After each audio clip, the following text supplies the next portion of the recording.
नाज़रीन, जो बजट इस मरतबा आया है, पंजाब का बजट तो अभी आना है और वो इस वक्त एक तनाज़े की सूरत में पंजाब असम्बली के अंदर मौजूद है। लेकिन दूसरी तरफ जब हम वफाकी बजट की तरफ देखते हैं तो वफाकी बजट और उसके बाद मुमकिन तौर पर अभी जो सूबाई बजट है ये मजमूई तौर पर सरकारी मुलाजमीन के लिए आप ये कह सकते हैं कि एक मौजें लेकर आया है, उनके लिए खुशखबरी के तौर पर आया है। वो डिस्पैरिटी अलाउंस जिसको उस्मान बुज़दार साहब की हुकूमत जो है रोके हुए थी और नहीं दे रही थी, और जिसका वादा इसी बरस मार्च से था, वो डिस्पैरिटी अलाउंस भी 15% मिलने जा रहा है। इसके साथ साथ तनख्वाह जो है 15% और बढ़ाई जा रही है और इसके नतीजे में ये मजमूई इजाफा जो है ये आपका 30% हो जाएगा। जब हम सरकारी मुलाजमीन की बात करते हैं तो इससे पहले डिस्पैरिटी अलाउंस के नाम पर 25% इजाफा इससे पहले दिया गया है, वो भी इसी माली बरस की बात है जिसमें हम इस वक्त मौजूद हैं। तो पंजाब के मुलाजमीन ये कहते हैं कि ये 25% इजाफा नहीं था, बल्कि इस पर सरकार ने बहुत ही एक हाथ कर दिया साबिक हुकूमत ने, और इसको 2017 की रनिंग बेसिक पर कर दिया जो तनख्वाह उस वक्त थी। इसका मतलब ये हुआ कि जो 25% इजाफा था वो 25% नहीं रहा, 12, 13, 14 या 15% तक आ गया। लेकिन अगर आप इसको मजमूई तौर पर भी देखें तो 30% जे इजाफा और कम से कम 15% वो इजाफा, दोनों मिलकर 45% इजाफा बन जाते हैं। यानी मजमूई तौर पर हुकूमत जो इजाफा करने जा रही है वो 50% के करीब आपकी तनख्वाहों में होगा। और सिर्फ यहाँ तक ही नहीं रहते बल्कि सरकारी मुलाजमीन के लिए एक बहुत बड़ी सहूलत, बड़ी रियायत ये भी आई है कि जो तनख्वाहें थी उन तनख्वाहों के ऊपर इनकम टैक्स को बहुत कम कर दिया गया है। वो इनकम टैक्स जो है बाज़ जगहों पे आप ये समझते हैं कि 50% या 50% से भी कम किया गया है। और अब इसके साथ ही जो एक और रिलीफ मिला, सरकारी मुलाजमीन इसको ज़्यादा बेहतर तौर पे समझ सकेंगे कि उनके जितने डाक रिलीफ थे उनकी बहुत बड़ी तादाद जो है उसको मुलाजमीन की तनख्वाहों में ज़म कर दिया गया है। अब सवाल ये पैदा हो रहा है कि जब तमाम सरकारी मुलाजमीन को इतनी ज़्यादा मराहत मिली है, इतनी ज़्यादा जो एक पेंडिंग किस्म की सारी चीज़ें पड़ी हुई थी वो भी उनको इस बजट में मिलने जा रही हैं, तो वो खुश हैं या नहीं हैं। और अभी भी वो कहते हैं कि महंगाई के हवाले से उनकी तनख्वाहें दुरुस्त हैं या नहीं है। तो ये बात हम सरकारी मुलाजमीन से करेंगे, उनके नुमाइंदगान से करेंगे जो यहाँ पर हमारे प्रोग्राम में मौजूद होंगे। लेकिन और मैं अब जा रहा हूँ सिर्फ सरकारी मुलाजमीन के हवाले से बात करने के लिए। काशिफ श्रीवास्तव हमारे साथ यहाँ पर मौजूद हैं, आप प्रेसिडेंट हैं पंजाब टीचर्स यूनियन के, बहुत बहुत शुक्रिया। काशिफ साहब, आपकी तो मौजें हो गई सरकारी मुलाजमीन की तो।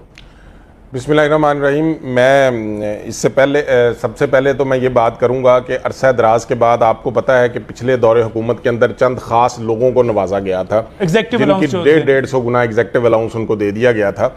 और सरकारी मुलाजमीन पिछले 3 सालों से सड़कों पर थे और एहतजाज कर रहे थे। आपको पता है हर तबका जितना भी है ना, आप रेडी वाले से लेके, आप रिक्शे वाले से लेके, आप ऊपर तक चले जाएं, बिजनेसमैन तक चले जाएं, कोई महंगाई होती है, पेट्रोल बढ़ेगा, उनकी कीमतें बढ़ जाएंगी, उनके किराए बढ़ जाएंगे। वाहद तबका ऐसा होता है सरकारी मुलाजिम जो गवर्नमेंट की तरफ देख रहा होता है कि गवर्नमेंट ने उन्हें कुछ रिलीफ देना होता है। तो पिछले 4 साल तक हम सड़कों पर एहतजाज करते रहे कि हमारे डाक रिलीफ जो हैं वो उनको जम कर दिया जाए, और वो नहीं हुए। हमारे ऊपर शदीद शेलिंग भी की गई। हमारे पास और हल क्या है? हमारी जब तक तनख्वाहें नहीं बढ़ेंगी तब तक हमारे मामलात तो वो सेटल नहीं होते। डॉलर अगर आज ये दोस्त एक जिक्र कर रहे थे कि वो ऊपर चला गया है, तो हमारे पास उसका क्या हल है? सरकारी मुलाजिम के पास तो और कोई हल नहीं जब तक गवर्नमेंट उसे कोई 10 रुपए का, 20 रुपए का, 100 रुपए का रिलीफ नहीं देगी। तो बड़े अरसे के बाद हम शुक्रगुजार भी हैं इस बात के ऊपर हुकूमत के कि उन्होंने डाक रिलीफ जम कर दिए, और डिस्पैरिटी रिडक्शन अलाउंस 1 मार्च से फेडरल गवर्नमेंट ने मंजूर किया हुआ था।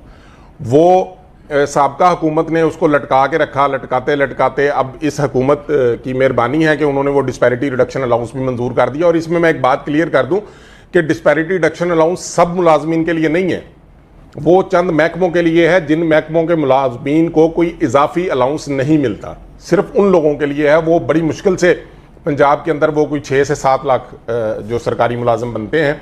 डिस्पैरिटी रिडक्शन 6 से 7 लाख मुलाजमीन थोड़े होते हैं, लेकिन आप देखें ना कि वो 6 से, उनके अंदर हमारे क्लास 1 के भी हैं, 2 के, 3 के, 4 सारे हैं, लेकिन 6-7 ग्रेड तक मुलाजमीन को अगर आप 15% का नजम भाई आप मिनिमम वेजेस, अच्छा मुझे बात बताएं, मिनिमम वेजेस की आपकी मौजें इस तरह नहीं हुई कि आपका जो था इससे पहले भी जो आपको डिस्पैरिटी रिडक्शन अलाउंस इससे पहले जो आपको 25% लगाया गया था, आप ये कहते हैं कि ठीक है 25% नहीं था, वो 12, 13, 14, 15% जितना भी आप कहते हैं उतना था, ये दुरुस्त है? जी जी बिल्कुल। 15% एक और डिस्पैरिटी रिडक्शन अलाउंस जो है वो आपका 1 मार्च से ड्यू हो गया, जी वो भी आ गया।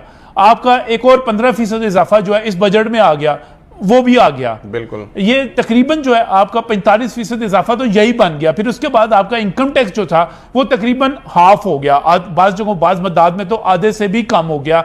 ये आपको इजाफा एक अलहदा मिल गया। आपको तो 50% इजाफा मिल गया। सरकारी मुलाजमीन की तो मौजे हो गई। सरकारी मुलाजमीन इस बात पे खुश हैं कि चले, उन्हें किसी ने तो उनके बारे में सोचा। वो डेफिनेटली जब 3 सालों से सड़कों पर एहतजाज कर रहे थे, इनकम टैक्स तो हर बंदे ने देना होता है जिसकी इनकम उसके अंदर थी। पहले जो स्लॉट थी पिछले दौरे हुकूमत में, आप 2018 में देखें, वो 12 लाख पे स्लॉट थी। अब वो 6 लाख पे खान साहब की हुकूमत में वो दोबारा 6 लाख पे कर दी गई। और अब अगर उसे उठा के दोबारा 12 लाख पे ले गए हैं और उसके बाद इनकम टैक्स थोड़ा सा बढ़ा दिया गया है, तो मेरा ख्याल है कि ये पहली दफा मैंने देखा है। कहां बढ़ा दिया गया भाई? इनकम टैक्स कम हो चुका है सारी। 18 के बाद स्लॉट में आप देखेंगे तो आपको फर्क नजर आएगा सर। कोई भी नहीं, जो बंदा साल का 18 लाख कमाता है वो अगर इनकम टैक्स देगा भी और ज्यादा भी दे तो कोई फर्क नहीं पड़ता मेरे ख्याल में। अगर अमीर लोग टैक्स थोड़ा सा ज्यादा दे देंगे और जो नीचे वाला तबका है, सरकारी मुलाजम और इसके अलावा कारी कुछ नहीं सकता ना, वो नौकरी करनी है, आप उसे सेकंड टाइम किसी काम से भी रोक देते हैं, वो कुछ और कर भी नहीं सकता।